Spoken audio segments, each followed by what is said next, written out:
أعزائي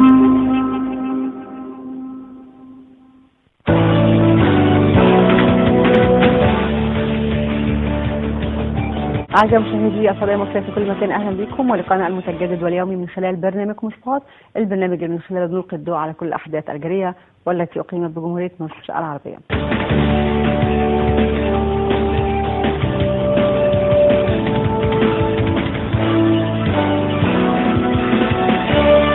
تقديرا للثورة المصرية عقد في مصر ولأول مرة مؤتمر التغيرات الإقليمية الراهنة ومستقبل العالم العربي، ويقع هذا المؤتمر ضمن فعاليات برنامج الجامعة الصيفية لمنبر الحرية 2011. وتناول المؤتمر مدى تحقيق الثورة لأهدافها ومطالب الأقلية والمهمشين، وتفاصيل أكثر نشاهدها في هذا التقرير.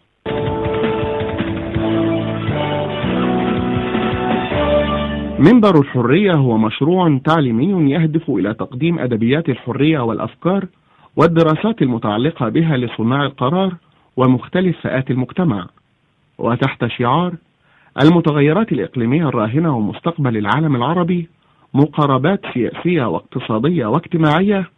أقيمت فعاليات الجامعة الصيفية لمنبر الحرية في دورتها الثالثة بمشاركة نخبة من المفكرين والباحثين العرب من تونس وسوريا ومصر والمغرب والعراق واليمن. سؤال يطرح بإلحاح في الفترة الراهنة: كيف يتم التعامل مع إشكالية المهمشين وإشكالية الفقراء، مع العلم بأن نسبهم مرتفعة جدا؟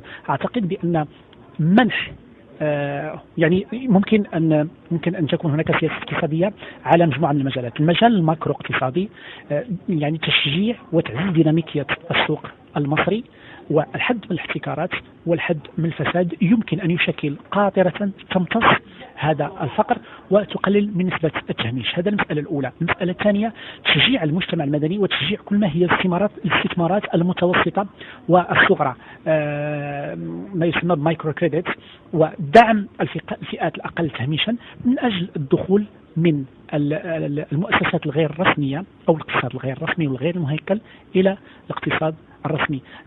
أشير هنا في هذا الصدد إلى دراسة قام بها إغناندو دي سوتو للاقتصاد المصري، وجد أن هناك نسبة كبيرة جدا من الاقتصاد المصري اقتصاد غير مهيكل، اقتصاد احتكاري، اقتصاد يتسم بالفساد، فبالتالي يقصي الفئات الأكثر هشاشة. كذلك من الناحية الثانية أن سياسات الخوصصة وسياسات الليبرالية تمت على أسس غير سليمة، وتمت عبر اتفاقيات ما بين الساسة وبعض الاقتصاديين الذين كان هدفهم امتصاص الربح وسياسات مضاربتية لامتصاص الربح السريع وإقصاء أكبر نسبة من المجتمع المصري. يتطلب استثمار ظروف ونتائج الحراك الاجتماعي والسياسي الذي تعرفه المنطقة العربية تكريس قواعد ومبادئ أساسية لبناء ديمقراطية حقيقية. وليد مهران لبرنامج سبوت. مؤسسة